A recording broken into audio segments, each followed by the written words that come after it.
10 লাখ টাকা মানে এতগুলো টাকা কিভাবে পাই কত? সময়টা কিন্তু ভাই সীমিত সময়ের জন্য, ঠিক আছে? আপনার কাগজপত্র সব ডুপ্লিকেট। হায় হায়, কি কয়? কিরে, 10 লাখ টাকায় কানাডা আইল টেস্ট ছাড়া কিভাবে সম্ভব এটা?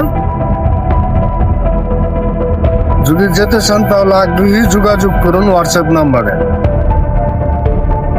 দেখি তো কল দিয়া কি অবস্থা।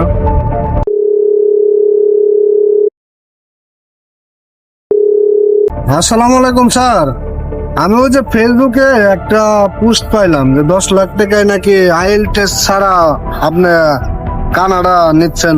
জি, আপনি সঠিক জায়গায় ফোন দিচ্ছেন। জি হ্যাঁ, একমাত্র আমরাই পারি অল্প টাকায় কানাডা নেওয়ার জন্য। এখন যদি যেতে হয় তাহলে আমাকে কি কি ডকুমেন্ট দিতে হবে যদি একটু বলতেন, তাহলে আমি ডকুমেন্ট গুলো তাড়াতাড়ি ব্যবস্থা করে ফেলতাম আর কি। হ্যাঁ, আপনি ইয়ে করেন ভাই, তাইলে পাসপোর্ট আর 3 কপি ছবি আর আপনার ন্যাশনাল আইডি কার্ড নিয়ে আপনি আমার অফিসে যোগাযোগ করেন। আর সময়টা কিন্তু ভাই সীমিত সময়ের জন্য, ঠিক আছে? জি স্যার, আমি খুব তাড়াতাড়ি আপনার ডকুমেন্ট গুলো আমি ব্যবস্থা করতেছি। তো ভালো থাকবেন স্যার, আসসালামু আলাইকুম।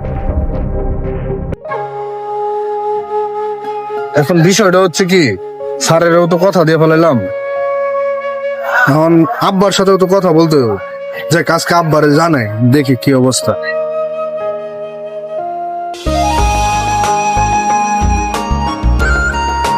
আব্বা। কি হইছে বাজান, কিছু কবা?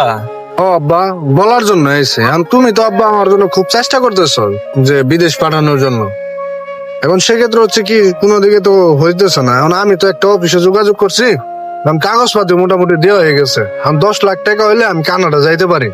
অফিসে কাগজপত্র জমা দিয়ে দিছো, 10 লাখ টাকা মানে এতগুলো টাকা কিভাবে পাই কত? আমাকে তো এতগুলো টাকা দেওয়ার মতোই নাই, খালি আছে ওই যে পশ্চিম পাড়ার ওই জমিটা। এখন জমিটা বিক্রি করা ছাড়া তো কোনো উপায় নেই। শোন, একটা কথা বলি, যেখানেই টাকা দেস একটু বুঝা শুই না, যাই না শুই না দিস। বিদেশের ব্যাপার বুঝোস না, কত দালাল আছে। আচ্ছা ঠিক আছে, তুই এত টেনশন করিস না, যেহেতু বিদেশের ব্যাপার। আচ্ছা, আমি ব্যবস্থা করবো নি। আচ্ছা ঠিক আছে বাবা, তাইলে আমি যাই।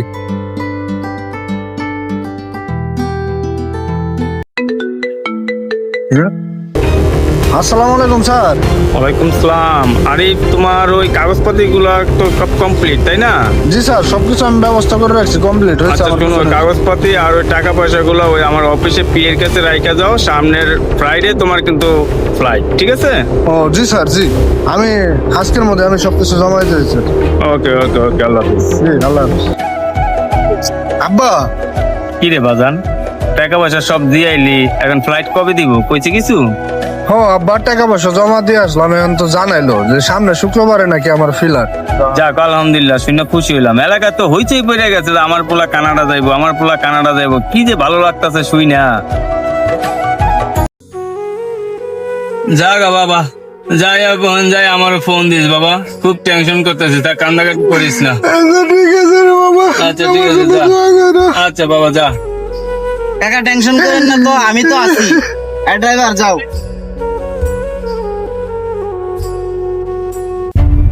দাঁড়ান, আপনার কাগজপত্রটা দেন।